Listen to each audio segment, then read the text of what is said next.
Dalam Bapa dan Putra dan Kudus, amin. Puji Tuhan, karena Tuhan telah memilih dan menetapkan Rasul, dalam hal ini Rasul Thomas. Terima kasih Tuhan, Engkau memberikan Thomas kepada kami sebagai contoh dan teladan bagaimana kami menghayati kedirian kami apa adanya. Terpujilah namamu kini dan sepanjang segala masa. Amin. Para saudara, sungguh kita bersyukur bahwa Yesus menerima para rasul apa adanya dan karakter dengan sifat, dengan keadaan. Seperti Thomas yang peragu, sangsi, ya, tapi dia juga banyak bertanya dengan pertanyaan-pertanyaan yang diajukan itu. Justru Yesus menunjukkan sesuatu yang luar biasa. Ya. Ketika Thomas mengatakan, bagaimana aku dapat sampai kepada Bapa?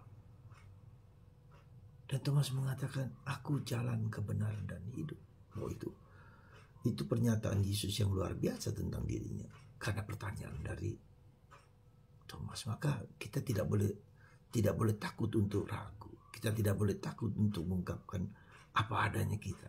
Ya, apa yang kita rasakan, apa yang kita pikirkan, apa yang kita harapkan. Katakan saja. Beberapa hari-hari seorang pemudi yang menanyakan kepada saya, bagaimana Tuhan dengan hidupku? Apa yang akan terjadi kemudian? Apakah saya nanti mati habis selesai? Saya bilang tidak. Kamu tidak akan selesai. Ketika nanti kamu mati dan bersama Kristus di surga, kamu akan berdoa untuk orang tuamu, untuk siapa saja di dunia ini dengan izin Tuhan. Meskipun kita tidak dikatakan sebagai orang kudus, orang hebat, tapi itu pun ketika kita bersatu dengan Tuhan itu sekali lagi. Jadi siapkanlah hatimu, siapkanlah diri kita seperti para rasul yang lain. Mari kita menyumbangkan apa yang bisa kita sumbangkan kepada Tuhan. Sekecil apapun, semini apapun, sehebat apapun, ya, kita persembahkan diri kita kepada Tuhan. Seperti yang dikatakan, dijalankan oleh Thomas, yang kemudian Yesus menjawabnya, dan Thomas mencucukkan jarinya di tangannya, ya, cucukkan, menjamah jari Yesus, dan Thomas mengatakan, ya Tuhanku dan Allahku. Sikap inilah yang tapi ini yang penting bagi kita, supaya kita mengalami bersama Tuhan itu dalam proses, dalam jatuh dan bangun, dalam keterbatasan dan kerapuhan. Dan Tuhan ngerti, Tuhan paham. Jadi sekali lagi para saudara, mari kita semakin mengenal Yesus. Ketika gadis itu mengatakan, apa yang harus saya lakukan? Ya, kamu berdoa. Tapi tidak hanya berdoa, bacalah kitab suci. Dan tidak hanya baca kitab suci, kita merenungkan, berikan waktumu 1 jam sehari untuk berdialog, untuk berkomunikasi, untuk bicara dari hati ke hati dengan Tuhan. Dan Tuhan paham.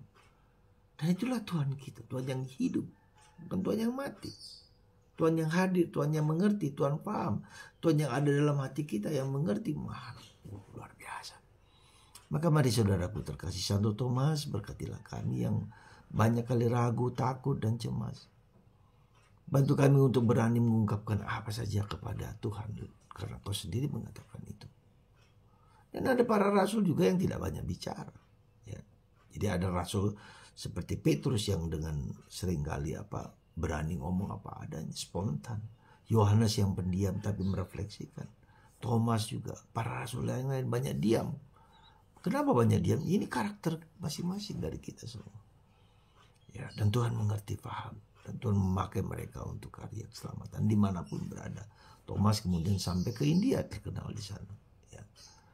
Maka mari saudaraku terkasih, semoga lewat Santo Thomas kita berani mengungkapkan apa saja yang kita rasakan, ya, dan Tuhan mendengarkan.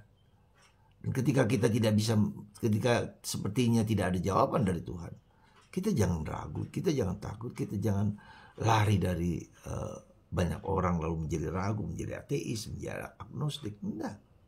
Jawaban itu di mana kita mendapatkan jawaban? Ya, dari hati. Carilah, renunglah, diamlah, bacalah kitab suci. Cari terus, cari terus. Kita adalah seeker, pencari. Kita adalah learner, belajar terus-menerus, baca kitab suci dari waktu ke waktu. Pada waktunya Tuhan akan menjawab dengan caranya sendiri. Asal kita berani terbuka dan membuka diri, dan Tuhan bicara lewat orang lain, lewat siapa saja. Semoga Tuhan memberkati Anda dan menguatkan Anda selalu dalam hidup kita masing-masing. Bapa, Putra, dan Roh Kudus.